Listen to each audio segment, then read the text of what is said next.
लगा दी रसूलुल्लाह के दीन की नौकरी में। हजरत सलमान फारसी रजी अल्लाह ताला अन्हु, आखिरी वक्त है, विसाल की घड़ियां हैं, सहाबा तीमारदारी करने गए। हजरत सलमान फारसी रजी अल्लाह ताला अन्हु रोने लगे देखकर। एक सहाबी ने पूछा, सलमान रोते क्यों हो? कहने लगे, यार मैं हुजूर का गुलाम हूँ, पर मैं नबी पाक की पूरी बात नहीं मान सका। सोचता हूँ कयामत में हुजूर के सामने क्या मुंह लेकर के जाऊंगा। पूरी बात नहीं मान सका, ताबेदारी नहीं हो सकी, हुजूर के सामने कैसे खड़ा होऊंगा। सहाबा ने कहा, सलमान हम तो देख रहे हैं तेरा एक एक लम्हा मुस्तफा की सुन्नत में गुजरा है, तेरी हर हर अदा सुन्नत मुस्तफा है, फिर तू किस बात में परेशान है? क्या ऐसी बात है जिसने तुझे परेशान कर रखा है? तो हजरत सलमान फारसी कहने लगे, देखो ना मेरे घर में दुनियादारी कितनी ज्यादा है, मैंने माल दौलत इकट्ठी कर ली है। सहाबा ने पलट के देखा तो एक टूटी हुई चटाई थी, 2 प्याले थे, 2 तकिए थे, एक पानी पीने का मटका था। तो हजरत सलमान फारसी रज़ी अल्लाह ताला अन्हु से पूछा, जनाब किधर है वो दुनियादारी जो आपने इकट्ठी किया? तो आप फरमाने लगे, ये मैंने 2 प्याले रखे हैं, एक से भी तो गुजारा हो सकता था ना। ये मैंने 2 तकिए रखे हैं, एक से भी तो वक्त गुजर सकता था। मुस्तफा करीम ने फरमाया था, कुन फिद दुनिया का अन्नका गरीब व आबिरुन सबील, इस तरह वक्त गुजारना जैसे मुसाफिर और राहगीर गुजारते हैं। इतनी दुनियादारी इकट्ठी की है तो मैं हुजूर के सामने क्या मुंह लेकर के जाऊंगा?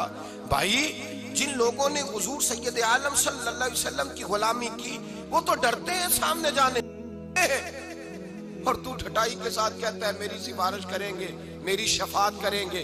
मुस्तफा करीम ने फरमाया, वमन रागिबान सुन्नती फलैसा मिन्नी, जिसने मेरी सुन्नत से मुंह मोड़ा उसका मुझसे ताल्लुक ही नहीं, वो हमसे है ही नहीं, उसका रिश्ता ही नहीं। जब हुजूर कह रहे हैं ताल्लुक ही नहीं, तो तू किसके दामन में पनाह लेगा? झूठा तसव्वुर शफात का न बना। मेरे आला हज़रत फरमाते हैं, पहले मुस्तफा के नाम पे मर जा, मिट जा, और जब तू मर मिट जाए तो फिर दिल में जज्बा पैदा करके मेरे मुस्तफा मेरी जरूर सिफारिश करेंगे, जरूर सिफारिश करेंगे, जरूर सी। और जो कयामत में जन्नत में जाएगा वो मुस्तफा के कदमों की बरकत से ही जाएगा। लेकिन हमें कोई शफात वाला काम भी तो करना चाहिए ना, कोई शफात वाला काम भी। दुरूद शरीफ बोलिए, दुरूद पाक छोड़िए जरा थोड़ी देर के लिए टेक, दुरूद पाक पढ़ना चाहिए, हुजूर की सुन्नत पर अमल, हुजूर के दीन की नौकरी करनी चाहिए। कुछ काम भी तो करने चाहिए ना, कुछ करना भी तो चाहिए ना शफात के लिए। देखिए ना, हुजूर सैयद आलम सल्लल्लाहु ताला अलैहि वसल्लम ने फरमाया, जिसने मुझ पर दुरूद पढ़ा उस पर मेरी शफात जरूरी हो गई। अल्लाह के महबूब सल्लल्लाहु अलैहि वसल्लम ने फरमाया, जिसने कुरान मजीद को दिल से लगाया मेरी सिफारिश जरूरी हो गई। तो हुजूर ने जो तरीके सिफारिश के बनाए हैं उन तरीकों से हो के आ, घर में बैठ के दावा न कर कि बस मेरी सिफारिश हो जाएगी। शफात का जो असल मफहूम है वो ये है कि कोशिश कर जिंदगी में नौकरी करने की, फिर भी कोताहियां हो गई तो अल्लाह के रसूल दामन थाम के जन्नत में साथ ले जाएंगे। लेकिन अगर तू दीन के मुकाबले में ही खड़ा हो जाए, मुकाबले में ही खड़ा हो, तू मौज करता फिरे, अपनी मर्जी से तू वक्त गुजारे, तू हुजूर की सुन्नत और शरीयत को छोड़कर गैरों के तरीके अपनाता फिरे, और तू कहने मेरी तो सिफारिश होगी, मुझे तो फौरी तौर पे थाम लिया जाएगा, तो शफात का असल मफहूम, इसमें शक नहीं कि कबीरा गुनाह वाले हुजूर के झंडे के नीचे होंगे। लेकिन ये नफ्स का धोखा है कि इंसान अमल की तरफ बढ़े ही ना, अमल की तरफ जाए ही ना, तरीका वो काफिर का, यहूदी और ईसाई का अपनाए और कहे कि नहीं मुझे तो जो है वो मेरी शफात हो जाएगी। तो ये भी बहाना है, हीला है। हमारे बुजुर्गों ने तो हमें ये बतलाया है कि जन्नत मिलेगी सिर्फ नबी पाक के कदमों की बरकत से। लेकिन तवज्जो भी तो होनी चाहिए ना इंसान की उन कदमों की जाने, जिन कदमों से उसने लगना है, उसका ख्याल भी तो उधर होना चाहिए, उसका ख्याल भी तो उधर होना चाहिए ना। बस मैं अभी नेक नहीं, पूरा नेक हो जाऊं तो फिर दाढ़ी रखूंगा। तो मैं अक्सर क्या करता हूं, मैं कहता हूं भाई तू रोटी की कसम खा ले, तो कह जब मैं पूरा नेक होऊंगा तब खानी है रोटी।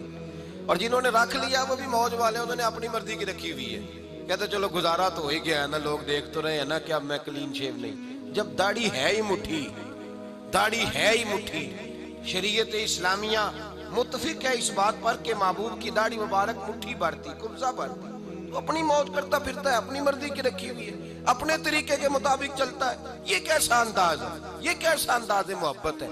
जो रसूलुल्लाह से प्यार करने वाले थे حضرت عبداللہ ابن عمر رضی اللہ تعالیٰ عنہ ایک جگہ سے گزرتے ایک گلی سے تو گردن جھکا کے گزرتے، گردن جھکا کے. لوگ کہنے لگے یہاں سے گردن جھکا کے کیوں گزرتے ہو؟ کہنے لگے یہاں ایک درخت ہوتا تھا، ٹہنیاں اس کی جھکی ہوئی تھی، نبی پاک گزرے تھے تو حضور نے گردن جھکائی تھی.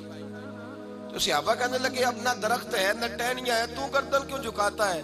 فرمانے لگے مجھے حکمتوں سے غرض نہیں، مجھے تو اتنا پتا ہے کہ یہ میرے محمد کی ادا ہے، یہ میرے رسول اللہ کی ادا ہے. ہم نے نہ کبھی قطرے پہ غور کیا اور نہ دریا دیکھا، بس جہاں تیری جھلک دیکھی وہیں ڈوب گئے. بھائی تو ادا کی طرف دیکھ، تو ادا کی طرف دیکھ، تو بہانے تراشتا پھرتا ہے، ہیلے کرتا پھرتا ہے سنت کے مقابلے میں. کل کو شادی بیاہ کا معاملہ آئے گا تجھے ہر چیز بھول جائے گی، پھر تو اپنی برادری کو دیکھے گا، علاقے کو دیکھے گا، اس وقت تجھے وہ سارے رسم و رواج یاد آئیں گے، تجھے دین اسلام تو یاد آتا نہیں. تو ہیلا کرتا ہے، بہانہ کر کے بیٹھا ہوا ہے کہ بے دریغ میری شفاعت ہوگی. شفاعت والا کام کریں، انشاءاللہ تعالی مصطفیٰ کی شفاعت ہوگی تو جنت میں جائیں گے. میرے اعلیٰ حضرت کہتے ہیں پیش حق مجدہ شفاعت کا سناتے جائیں گے، وہ آپ روتے جائیں گے ہم کو ہنساتے جائیں گے، اور باغ جنت میں محمد مسکراتے جائیں گے. پھول رحمت کے گریں گے ہم اٹھاتے جائیں گے. وسعتیں دی ہیں خدا نے دامن محبوب کو، جرم کھلتے جائیں گے اور وہ چھپاتے جائیں گے. اور خلد میں ہوگا ہمارا داخلہ اس شان سے، ہم یا رسول اللہ کا نعرہ لگاتے جائیں گے. تو یاد رکھیں بھائی، شفاعت کی بل بوتے پہ جائیں گے، لیکن شفاعت والا کام تو کریں، توجہ تو کریں.